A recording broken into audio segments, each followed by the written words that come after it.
સ્થાનિક સ્વરાજ્યની ચૂંટણી અને આ ચૂંટણીની વખતે આપણે જોયું હતું કે અનેક જગ્યાઓએ અનેક બબાલ પણ થઈ હતી ને આવી જ એક બબાલ થઈ હતી રાજપીપળામાં। હવે આ જ આખી બાબતને લઈ અને રાજપીપળામાં જે અપક્ષ ઉમેદવાર તરીકે ઊભા રહ્યા હતા જે મહેશભાઈ શરદભાઈ વસાવા તેમના દ્વારા હવે પોલીસની સામે વિરોધ નોંધાવવામાં આવ્યો છે। સમગ્ર બાબતની જો વધુમાં ચર્ચા કરીએ તો આ આખી બાબતને લઈને વોર્ડ નંબર 1ના જે ઉમેદવાર છે મહેશભાઈ શરદભાઈ વસાવા એમને મારવામાં આવ્યો હતો ને આક્ષેપ લગાવવામાં એવા આવી રહ્યા છે કે ભાજપના જે લોકો છે તેમના દ્વારા મારવામાં આવ્યો હતો ને ત્યારબાદ જ્યારે આ શરદભાઈ પોલીસ સ્ટેશન પહોંચ્યા હતા ફરિયાદ નોંધાવવા ત્યારે સૌપ્રથમ તો પોલીસ દ્વારા ફરિયાદ દાખલ કરવામાં ન આવી અને ત્યારબાદ જે રાજપીપળા કોર્ટ છે એમણે આ આખી બાબતમાં એનસીબીની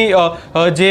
ગુનો છે એ દાખલ કર્યો હતો અને આ આખી બાબતને લઈને ક્યાંક ને ક્યાંક તેમના દ્વારા એવું કહેવામાં આવી રહ્યું છે કે એમને જે ગેરબંધારણીય શબ્દો બોલવામાં આવ્યા છે ને એનાથી પણ વિશેષ આ આખી બાબતમાં એટ્રોસિટીનો ગુનો દાખલ થાય અને મારવાનો પણ ગુનો દાખલ થાય, પરંતુ પોલીસ એવું કરતી નથી અને ત્યારબાદ તેઓ જ્યારે કલેક્ટર કચેરી એટલે કે નર્મદા કલેક્ટર કચેરી આવેદનપત્ર આપવા પહોંચ્યા હતા ત્યારે તેમના દ્વારા શું કહેવામાં આવ્યું એ પણ સાંભળી લઈએ।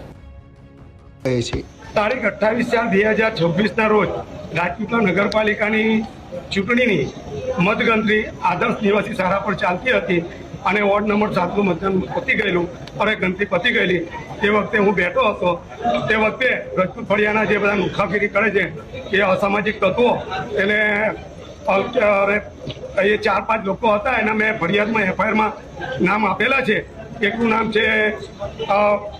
અભી કરીને મેં એને ઓળખું છું, એક સન્ની કરીને ઓળખું છું અને એક રાજદીપસિંહ અલ્કેશસિંહ ગોહિલ અને ભૂપતસિંહ કરીને છે જે લોકો કેટલાક લોકો નગરપાલિકામાં ખોટી ડિગ્રીઓ લઈને નોકરી કરે છે।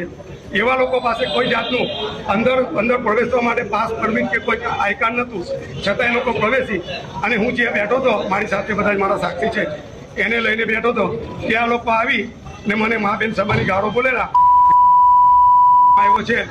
અને જેવું તેવું બોલીને મને ધક્કો મારી પાડી દીધો હતો ને મને ઢીકાપાટુનો માર મારેલો। તે બાબતની મેં રાજપીપળા પોલીસ સ્ટેશનની અંદર ફરિયાદ આપેલી, દવાખાનામાં એડમિટ થયેલો ને સારવાર પણ લીધી હતી, એમએલસી કેસ ફાડેલો, છતાં પણ રાજપીપળા પોલીસ સ્ટેશને મારી ફરિયાદ યોગ્ય ફરિયાદ છે ફાડવાની તે નથી નોંધી અને રાજપીપળા પોલીસ સ્ટેશનની અંદર મારો એનસી ગુનો દાખલ કરી નોન કોગ્નિઝેબલ ગુનો દાખલ કરી ને મારી જેવા શિક્ષિત અને રાજપીપળા નગરપાલિકાના પૂર્વ પ્રમુખ તરીકે મારી સાથે છેતરપિંડી કરેલી એટલે રાજપીપળાની જે પોલીસ છે એનો શંકાસ્પદ રોલ છે। મને એવું લાગે છે કે આરોપીઓથી ડરે છે, એને ખૂબ જ ધાક લાગે છે અને મને આજે અઠવાડિયું થવા છતાં આવ્યો મારો યોગ્ય એફઆઈઆર પાડ્યો નથી। હું આદિજાતિ